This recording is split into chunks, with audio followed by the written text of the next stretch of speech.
This is Elliot Hassel, and welcome to another edition of Best Practices Weekly. Today we're going to be talking about the most effective way to design homework, everyone's favorite topic, and this comes from an article in Educational Leadership.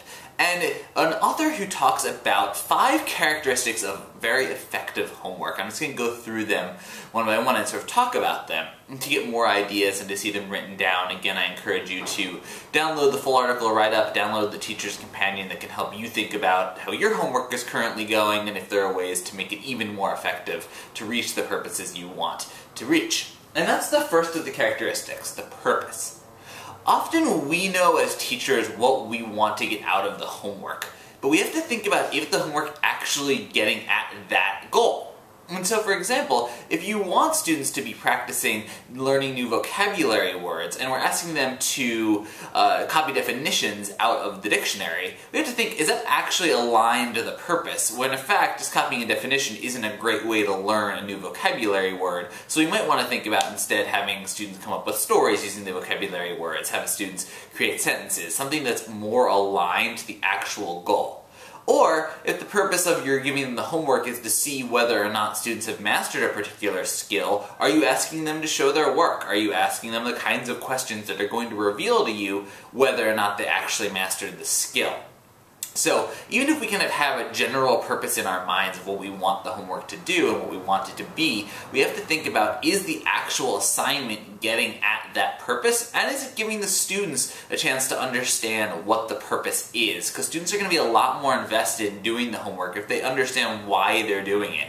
So, we'll talk about it a little bit later, but it also applies here. If there's a way to give the students ownership or choice in the homework, it's going to build their purpose out of that too. We want to make sure it's a two-way street and that students understand why they're doing the homework and that we as teachers have designed the homework to get at a particular goal.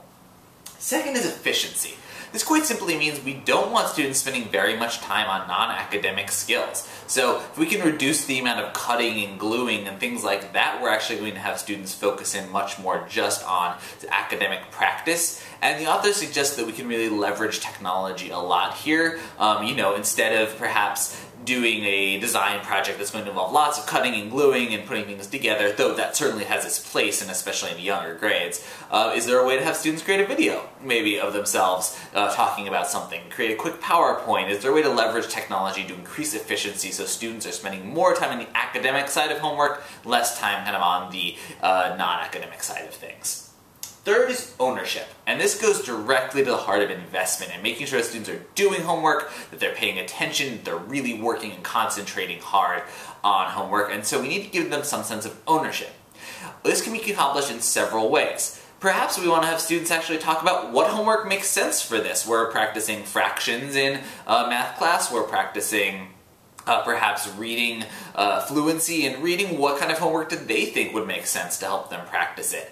Or we can give them a choice. You could do the odd number problems or the even number problems tonight. And that, even though it seems very simple to us, actually can give students a real sense of ownership, a real sense of autonomy, which is going to build their investment in doing the homework, rather than just saying, here you have to read these 10 pages, here you have to do these 5 problems. It's very prescriptive and it lowers investment, actually.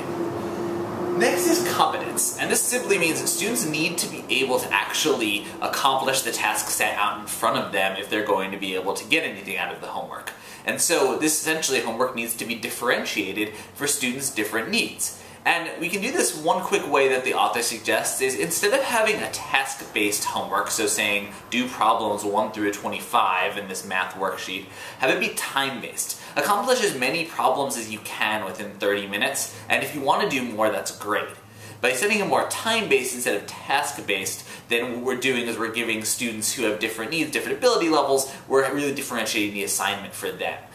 Having very clear, structured, written instructions is also another way to really scaffold and help students, because we want to set them up for success when they're doing the homework.